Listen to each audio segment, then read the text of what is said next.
What's up, guys? It is Matt, and I'm happy to report that all three of my vermi bags have survived a month with no attention at all.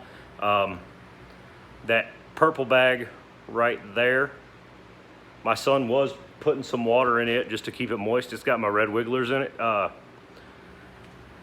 vermi bag Mammoth has got Africans, Euros, and red wigglers, and I got an African nightcrawler bag in the house. So I just went through and showed you guys their state after a month of neglect. Like, when I say neglect, I mean nothing going on with them.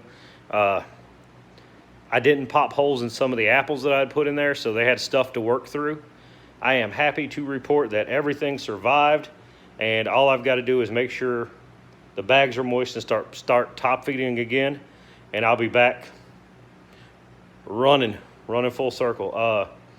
I've got two bags for sure that are ready to harvest, my red wiggler bag and the inside African nightcrawler bag, and I think the vermi bag may be getting close. I'll have to check the calendar and see, but it won't hurt to do a light harvest on it anyway. All of my breeder trays have survived. So these trays like this, I took them and filled them half with paper and just wet peat moss. And as you can see, all of the paper is gone. So they have eaten through every bit. Well, I take that back, not every bit. There's a piece of paper. They have eaten through all of the paper in a month and used it to survive. All my breeder trays and my tray systems that I use, I did that with, and every one of them is devoid of paper now. They really relied on paper and leaves to get through this month alone. Now the tray systems, I did have my son squirting water on them, and every now and then, like once a week, he would check and see if there was any food in there, and if there wasn't, he would cut up an apple and drop it in the middle, just to keep them going. I mean, I have not found a dead bin yet, so I am extremely happy about that. So yeah, guys, if you got to go out of town, feed them heavy before you leave, and make sure they've got plenty of bedding. And some of these, two of my bags went without any moisture added or anything. One of them, my son just squirted water through the top of the bag. These things can survive a month anyway. And these two bags are out here in the garage, and we're in Louisiana, so the temperature's already getting up into the 90s, and these bags are doing great. Yeah, guys, keeping worms, not that complicated. They don't need baby.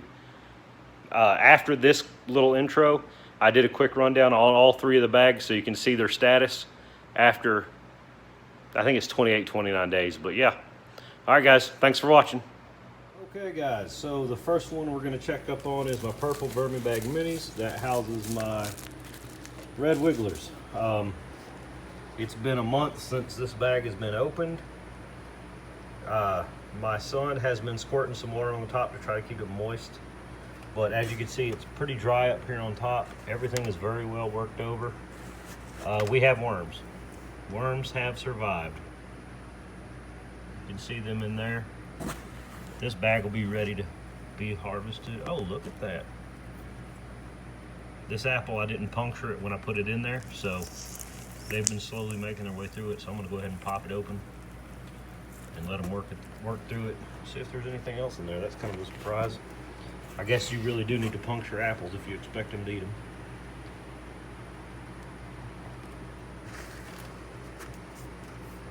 Well, everything looks good. There are worms. Population looks a little bit lower than what it was, but I mean, there hadn't been no food put in the top, so what do you expect? They're probably spread. Oh, there's a bunch of them down below that apple I just found. So I think we got a healthy bag here. I need to moisten it. First, I need to do a harvest on it to make room. There's another apple.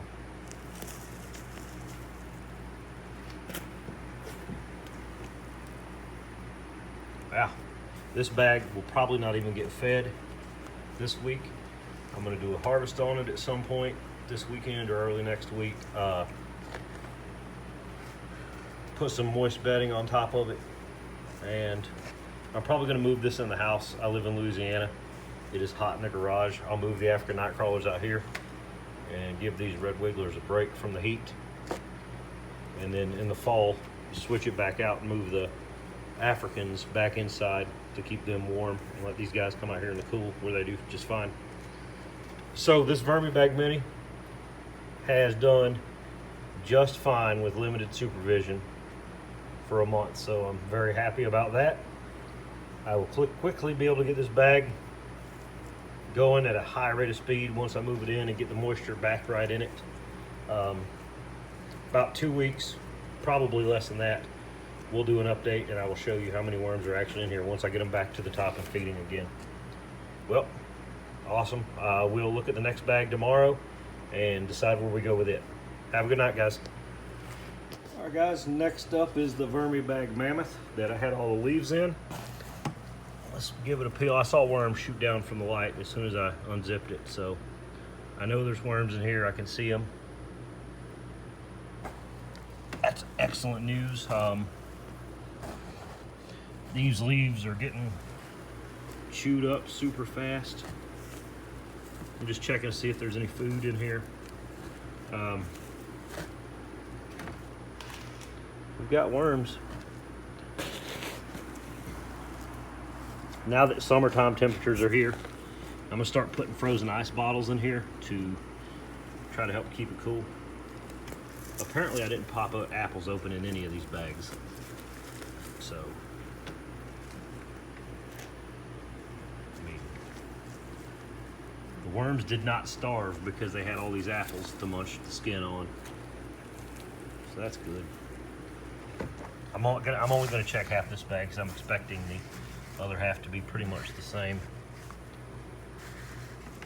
I am not 100% sure on how long I've had this bag running. I'll have to do some research, but it may be time, getting close to time, to do a harvest on it.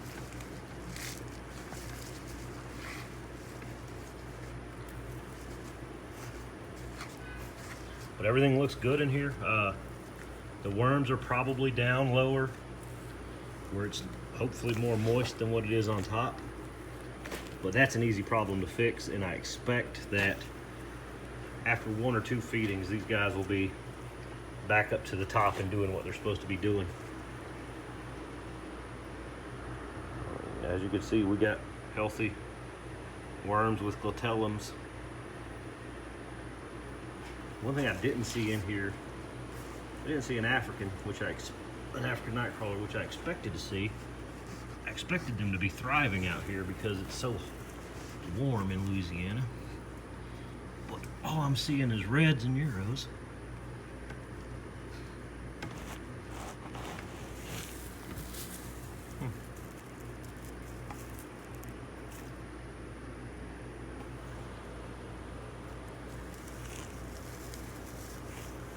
We'll see what happens after feeding, see if I can get some action back up on top. The bag is dry, very dry down in there. So that'll be the first order of business with this Vermibag Mammoth, is getting it moist again. Letting the worms come back up and do their thing. All right, guys, so I am going to go to the African night crawlers that are in the house next. Okay, this is the African night crawlers that are in the house.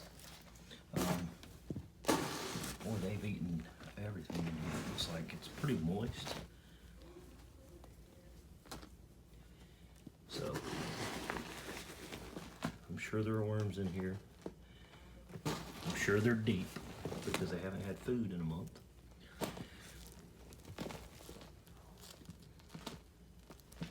I hope there's worms in here, shit. There's one.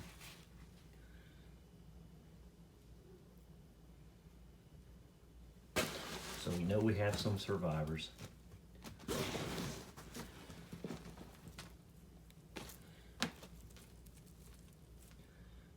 These guys have really munched through everything. There's no paper, there's no cardboard. That's the only thing that's left is an apple that I didn't bust up.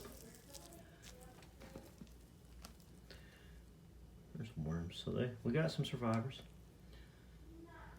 But they're down pretty deep.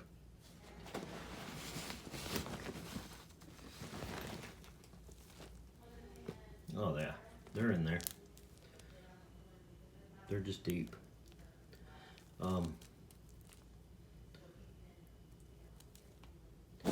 So what I'm gonna do with this bag is move it outside where it's warmer. Move my reds in here, my wigglers, so it's cooler and they will do better. Let these guys thrive outside in the summertime in Louisiana, which is what I got them for. And rotate them in the fall. But this bag looks like it's ready for a harvest too, a light harvest. It'll be the first one off of it. And then I will start top feeding this bag pretty heavy and getting some moisture back in it with some good wet bedding that I gotta make up this weekend. Awesome. I am happy to report that all of my worm bags have survived. Give me just a second, guys.